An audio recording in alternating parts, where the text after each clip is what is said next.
근거 기반 심리 치료란 단순히 좋은 이론이나 상담사의 개인적 경험에 의존하는 게 아니에요.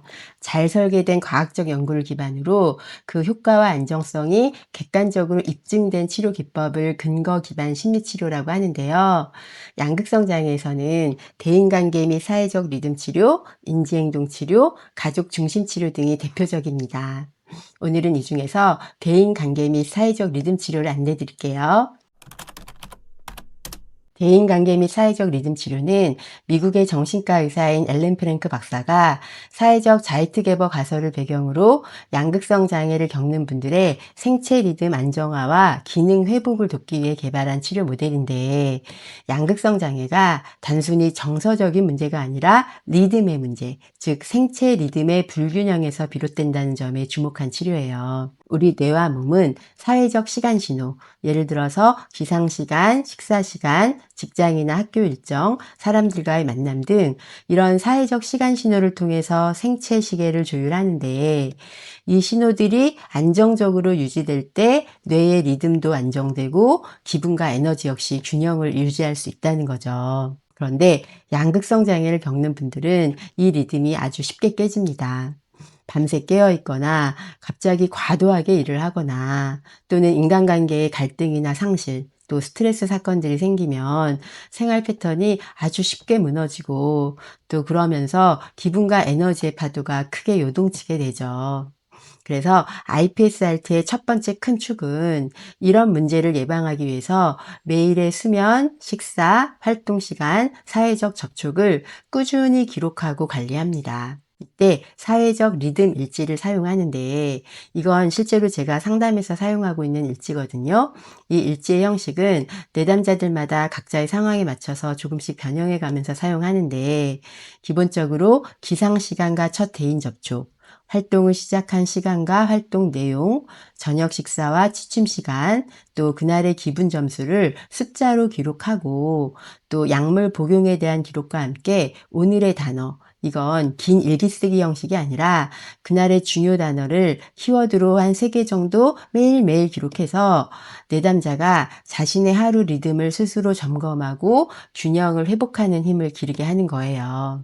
예를 들어서 밤에 갑자기 잠을 늦게 자거나 아침에 늦잠을 자는 날이 생기면 그 후 컨디션 변화를 상담사와 함께 객관적으로 꾸준한 기록을 보면서 살펴보고, 가능한 매일 같은 시간에 잠을 자고 일어나게 하는데, 특히 기상 시간을 일정하게 지킬 수 있도록 생활 계획을 잘 세웁니다. 또 치료를 하면서 각자의 상황에 맞게 다시 사회와 연결될 수 있게 하는데, 이럴 때 예를 들어서 다시 직장 생활을 하게 되면 갑작스러운 야근이나 휴가 등으로 생활 리듬이 쉽게 깨질 상황에 처할 수 있어요. 사회생활이 아니더라도 연인이 생기거나 학업을 재개하거나 어떤 특정 사건이 생기면서 생활 패턴이 다시 무너지기 쉬운데, 이럴 때를 대비해서 상담 안에서 구체적인 대안을 미리 마련해 둡니다. 또 약물 치료가 함께 병행하다 보니까 약물에 따라서 가끔은 살이 좀 찌는 경우가 있는데, 이런 부분도 자존감과 삶의 질에 영향을 많이 미치거든요. 또 이런 문제 때문에 약물 치료까지 임의로 중단하게 될 수도 있고, 그래서 필요에 따라서는 운동 관리나 식이요법, 특히 술이나 약물 남용하지 않기, 이런 식으로 내담자 개개인별로 어떻게든 일주기 리듬의 파장을 최소화해서 안정적인 루틴하에 일과를 지속적으로 유지할 수 있는 힘을 키워갑니다. 어찌 보면 아주 기본적이고 단순한 작업으로 보일 수도 있지만, 사실 그동안 혼자서는 잘 지키지 못했던 규칙적인 일과를 매주 상담사와 함께함으로써 지속적으로 동기를 부여받고, 또 이런 활동이 반복되면서 내담자가 자신의 생체 리듬을 교란하는 요인들을 객관적으로 식별하게 됩니다. 이런 객관적인 통찰과 꾸준한 실천을 통해서 내담자가 스스로 능동적인 질환 관리자가 돼서 재발의 위험을 낮추는 게 바로 IPSRT의 첫 번째 축인 사회적 리듬의 안정화 과정이에요. 또 하나의 큰 축은 대인관계 능력을 키우는 거예요. 많은 분들이 대인관계 스트레스 때문에 큰 심리적인 어려움을 겪고 이로 인해서 다시 한순간에 생활 리듬이 깨지거나 기분 사파가 촉발되기도 합니다. 특히 취업을 하거나 결혼을 하거나 이러면서 새로운 역할이 생길 때랑 이별이나 사별, 사람 말고도 반려견과의 이별도 큰 슬픔이고 상담을 하다 보면 이 문제도 참 많은데 이런 관계 상실을 겪거나 특히 대인 갈등, 이런 중요한 관계 스트레스 사건이 생활 리듬을 파괴하는 아주 강력한 방아쇠가 됩니다. 그래서 IPSRT는 이런 대인관계 스트레스를 잘 관리하도록 체계적인 코칭을 하는데 내담자의 삶에서 반복적으로 스트레스를 유발하거나 감정을 흔드는 대인관계 이슈를 찾아내서 갈등 요인을 명확히 정의하고 그 후에 문제 해결 방식을 논의해서 효과적으로 소통하는 기술을 훈련하고 상황에 따라서는 필요할 때 주변의 지지를 끌어내는 기술을 가르칩니다. 상담 초기에 상담사와 내담자가 목표를 설정하게 되는데 상담 중기를 지나면서 다시 한번 미래의 안정한 목표를 설정하는 작업을 하게 되거든요.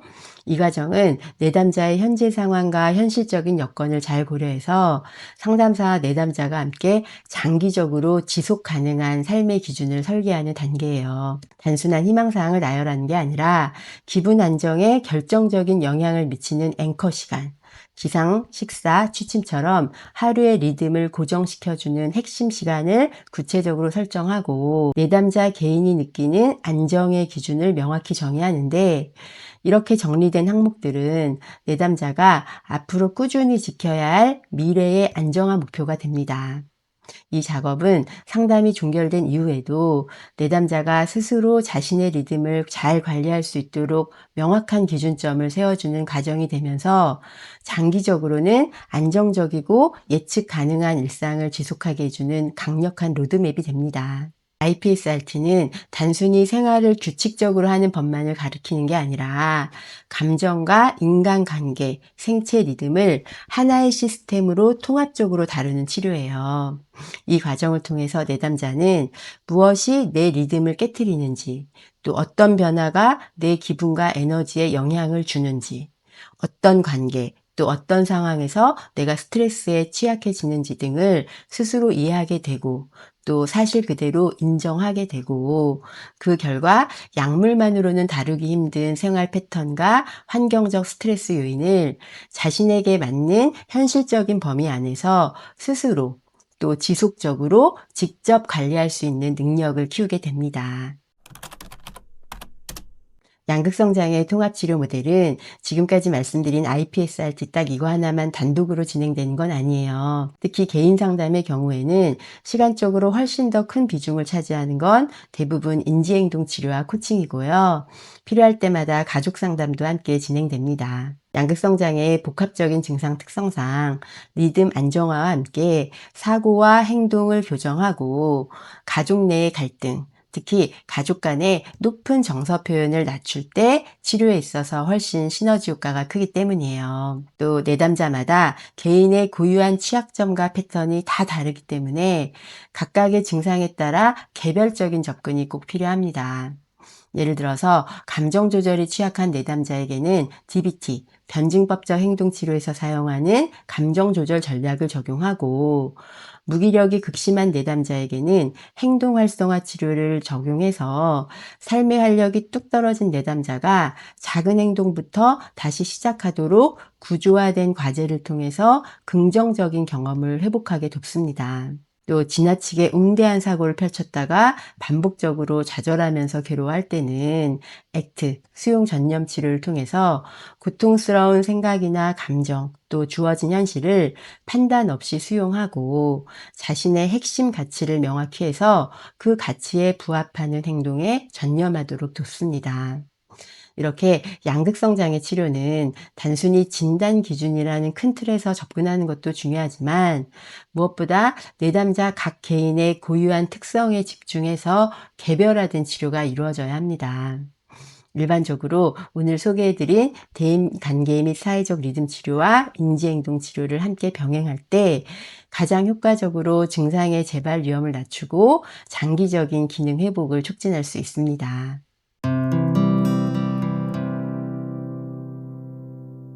양극성 장애 심리치료는 내담자의 감정이나 특히 과거의 이야기를 깊게 탐색하는 일반 상담과는 많이 다릅니다.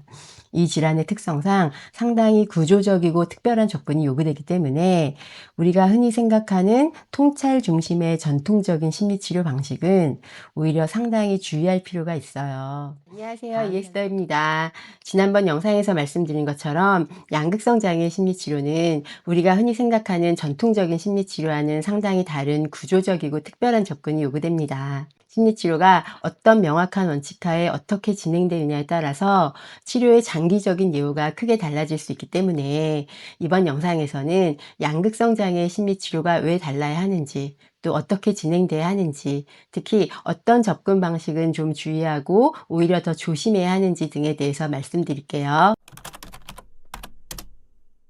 가장 먼저 치료의 출발점부터 다릅니다. 전통적인 심리상담은 대개 마음의 원인을 찾는 것에서 출발하죠. 예를 들어서 어린 시절의 상처나 관계 속 감정 패턴을 탐색하면서 지금의 문제를 이해하려고 합니다. 하지만 양극성 장애 치료는 원인을 탐색하기보다 먼저 생활 리듬의 안정을 확보하는 것에서부터 출발합니다. 그래서 치료 초반에는 약물 치료로 생물학적 균형을 잡으면서 심리 치료를 통해서 수면, 활동, 사회적 리듬을 점검하고 일상의 균형을 먼저 회복하는 데 초점을 두는데 이것을 안정화 단계라고 하거든요.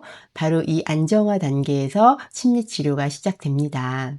왜냐하면 전통적인 심리 상담과 양극성 장애 심리 상담은 궁극적으로 상담의 목표가 다르기 때문이에요. 전통적인 심리 상담의 목표가 자기 이해와 내면의 성장이라면 양극성 장애 심리 상담의 목표는 재발을 예방하고 질환으로 인해 손상된 기능을 회복하는 거예요. 그래서 생활 리듬을 안정적으로 관리하고 내담자가 일상의 삶을 잘 유지하기 위해서 필요한 사회적 기술들을 상담 안에서 하나하나 배우고 익히는 데 목표를 둡니다. 이런 이유로 양극성 장애 심리 상담에서의 상담자 역할은 전통적인 심리 상담과는 많이 달라요. 전통적인 심리 상담에서 상담자는 내담자의 정서적 경험을 탐색하고 깊이 성찰하도록 돕는 촉진자의 역할에 가깝다면 양극성 장애 상담사는 감정을 다루는 데서 멈추지 않고 기분 변동을 실제 행동 변화로 연결시켜서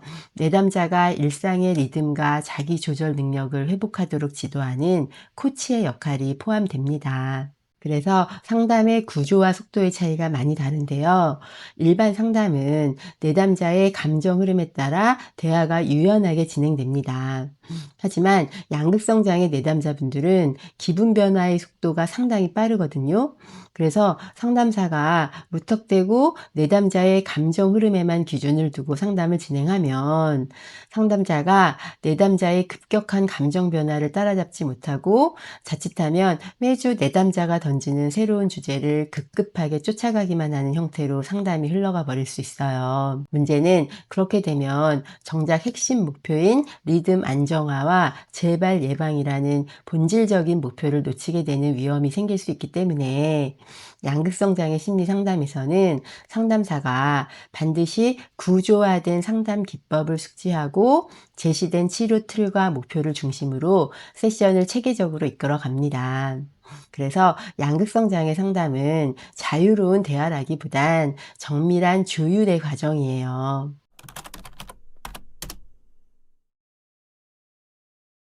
전통적인 심리 상담에서는 내담자의 감정, 특히 과거 경험, 그리고 무의식의 내용을 깊게 탐색하는 접근을 많이 하는데요.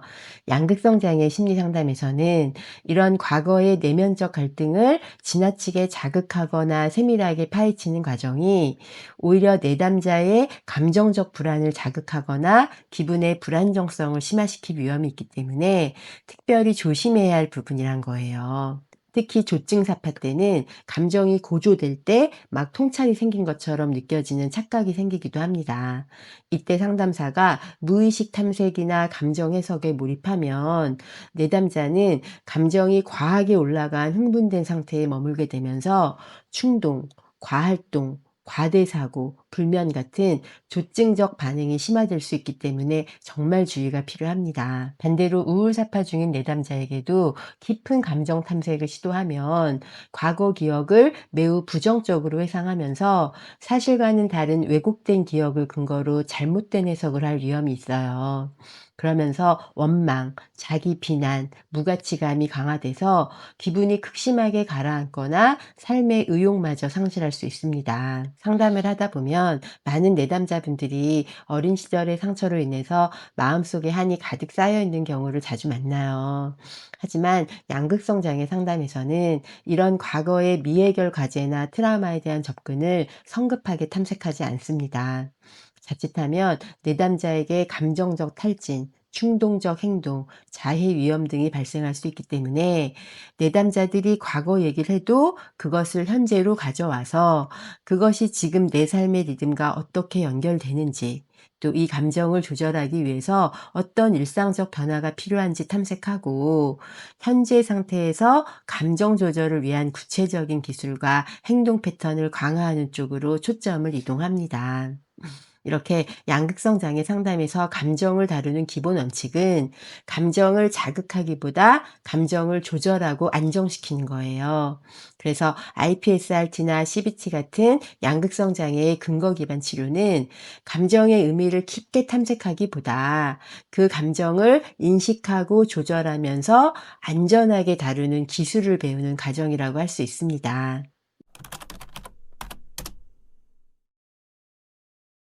트라우마 치료를 아예 하면 안 된다는 건 아니고요. 시기와 방법이 중요하다는 거예요. 트라우마 치료는 당연히 필요합니다. 왜냐하면 양극성 장애를 겪는 분들에게 트라우마나 외상 경험이 많고 또 이것이 우울사파나 재발에 영향을 미친다는 사실은 이미 많은 연구에서 입증됐거든요. 그래서 트라우마 치료는 궁극적으로 필요합니다. 하지만 이걸 언제 어떻게 다루느냐가 치료의 성패를 좌우할 만큼 중요한 문제가 될 수 있기 때문에 시기나 방법을 잘 고려해야 한다는 거예요. 트라우마 치료를 시작하기 전에 먼저 약물 치료와 IPSRT, CBT 같은 구조화된 개입을 통해서 증상이 충분히 안정되고 또 일상의 리듬과 감정 조절 기술이 확고하게 확보된 그 이후에 트라우마 치료를 조심스럽게 시작할 수 있습니다. 결론적으로 트라우마 치료는 회복의 마지막 단계에서 다뤄야 할 과제지 불안정한 상태에서 성급히 다루는 것은 오히려 조심해야 한다는 거예요.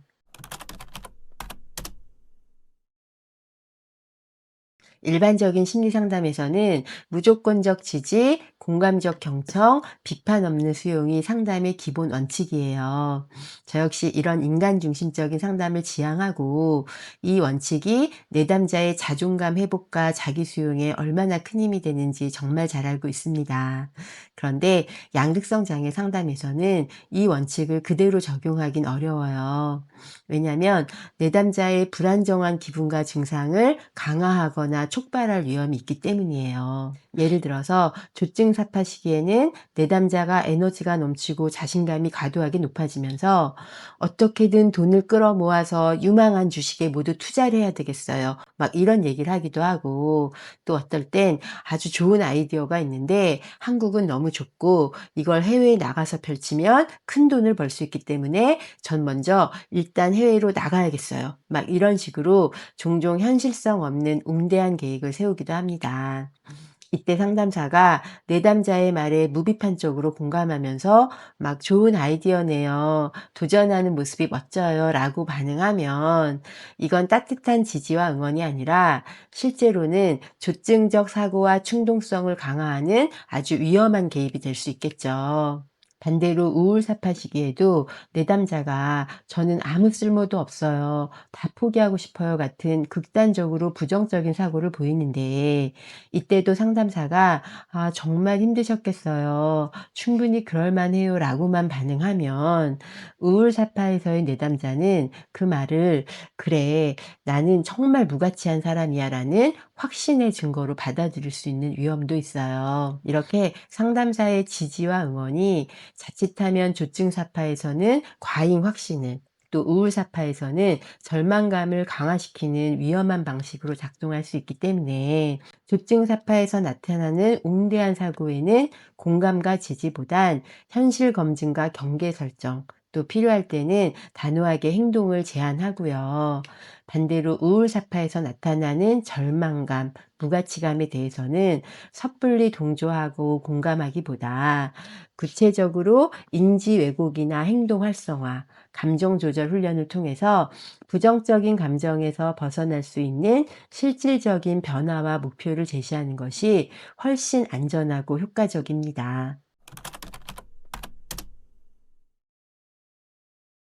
가장 중요한 건 근거 기반 심리 치료를 선택해야 한다는 거예요.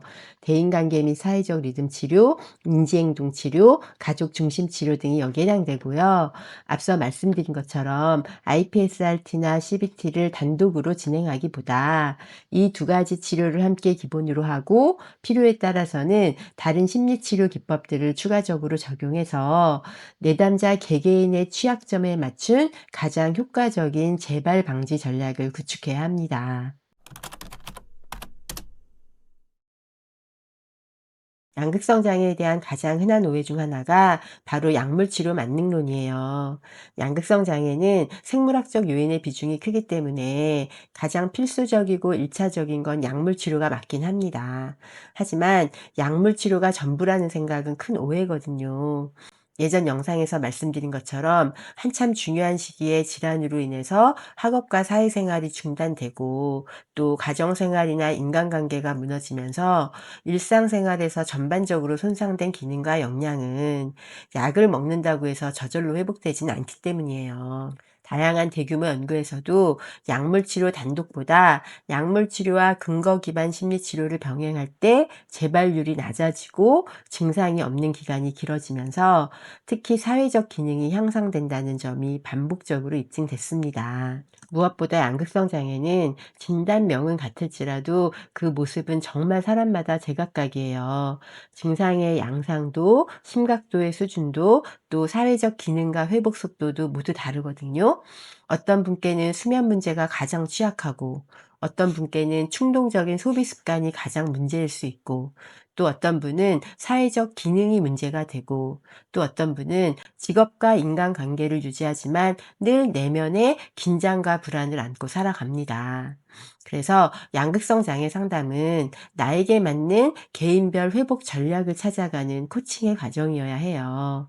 각자의 성격, 환경, 인지 수준, 또 사회적 자원을 모두 고려해서 현실적이고 지속 가능한 목표를 세우고, 스스로 기분을 조절하고 관리하는 기술을 배워가면서 다시 사회와 연결되도록 도와야 합니다. 각 개인별로 중단된 학업이나 직장 생활을 어떻게 다시 재개할지, 또 다양한 사회 정면에서 겪게 되는 감정 기복이나 갈등을 어떻게 관리할지, 무너진 관계를 어떻게 회복할지, 또 가장 중요한 건 각자의 여건 안에서 현실적으로 자립 가능한 삶의 형태는 어떤 건지, 이런 모든 부분을 구체화합니다. 양극성 장애는 포기하거나 방치할 질환이 아니에요. 적극적으로 치료를 이어가면 학업도, 일도, 관계도 다시 회복할 수 있습니다. 다만 이 질환은 의지만으로는 극복하기 어려운 게 사실이죠. 그러니까 감정의 파도와 불안정한 마음 속에서 혼자 고통받지 마시고, 적극적으로 도움을 요청하셔서 스스로를 지키고 또 건강한 일상을 재건하는 희망의 여정을 시작하시길 진심으로 응원합니다. 상담을 하면서 가장 안타까운 것 중 하나가 양극성 장애 치료에 있어서 약물 치료에 대한 정보는 비교적 많은 편인데 비약물적 요법, 특히 대인관계 및 사회적 리듬 치료나 인지행동 치료, 또 가족 중심 치료 같은 근거 기반 심리 치료에 대한 정보가 많이 부족하다는 거였어요. 그래서 양극성 장애에 대한 총 4편의 영상을 업로드했는데요. 양극성 장애 치료에 있어서 약물 치료만이 아닌 근거 기반 심리 치료를 병행하는 통합 치료 모델의 필요성과 효과를 좀 더 많은 분들과 나눌 수 있는 시간이 됐길 바라고요. 영상이 도움이 되셨다면 주변에 필요한 분들께도 영상을 공유해 주시면 정말 감사하겠습니다. 저는 또 열심히 상담을 하고 또 공부도 하면서 가까운 시일 내에 새로운 영상으로 다시 인사드릴게요. 감사합니다.